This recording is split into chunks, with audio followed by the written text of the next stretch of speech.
tunafahamu ni nia ya Mungu, mapenzi yake kwamba pawepo na mifumo ya haki, mifumo ya sheria, upendo, haki na amani, mituno ambazo zikitunzika jamii nzima itatunzika, dunia nzima itatunzika.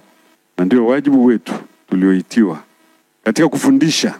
Tufundishe juu ya mambo haya katika kuhubiri. Hotuba zetu, mahubiri yetu yalenge katika mambo haya.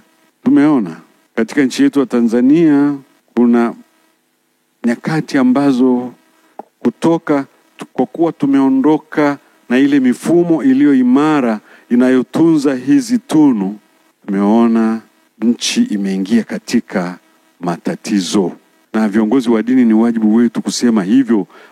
Tusiende hivyo kama Watanzania. Hatutaki kuona mitindo ya uongozi ambayo inatajataja kwenye mambo ya utekaji, unyanyasaji, ukatili dhidi ya binadamu mwenzako.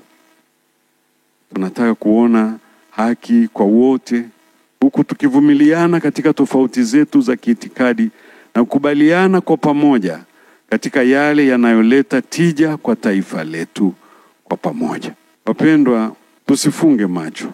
Tufumbue macho yetu na kuona nini kinachoendelea katika jamii. Na kila tunapoona viashiria vyovyote, tusikae kimya. Tufungue midomo yetu. Tutoe neno la kukemea. Tutoe neno la kuonya. Tutoe neno la kushauri. Na zaidi sana, wajibu wetu kama viongozi wa dini, tunayo kazi ya kuliombea taifa letu. Tunayo kazi ya kuwaombea viongozi wetu na wale wote wenye mamlaka ambao wamepewa madaraka hayo. Narudia tena, wajibu wetu mkubwa ni huo. Katika kuhubiri, katika hotuba zetu, tukazie mambo haya matatu. Watu waelewe, tuonye, tushauri. Pale pa kukemea, tusikae kimya. Na wakati mwingine kama viongozi wa dini tumefikiri kwamba tunaweza tu tukakaa katika hali hii ya kuheshimiwa, utaitwa baba shehe, utaitwa baba askofu, mchungaji, ukapokea tu ile heshima. Lakini napenda kuwaambia, ukisimama katika nafasi yako kisawasawa inavyotakiwa, ukubali kwamba pia kuna kushambuliwa.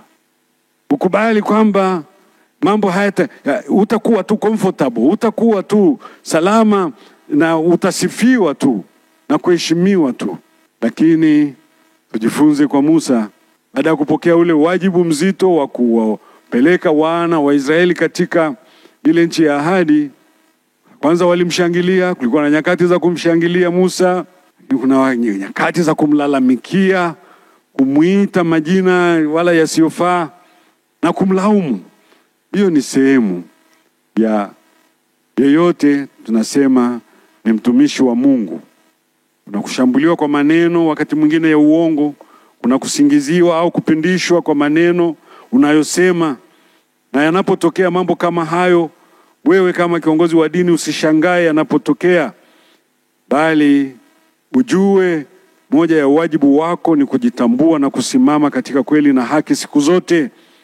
Wala usitafute kuwafurahisha tu watu au baadhi ya watu wenye mamlaka, wenye madaraka fulani, kwa masilahi ya mtu fulani au kwa masilahi yako binafsi. Wakati kundi kubwa la wanao kutegemea wewe uwasemee, uwatetee, wanaumia na wanaumizwa na mifumo isiyo ya haki na wala isiyo ya kidemokrasia.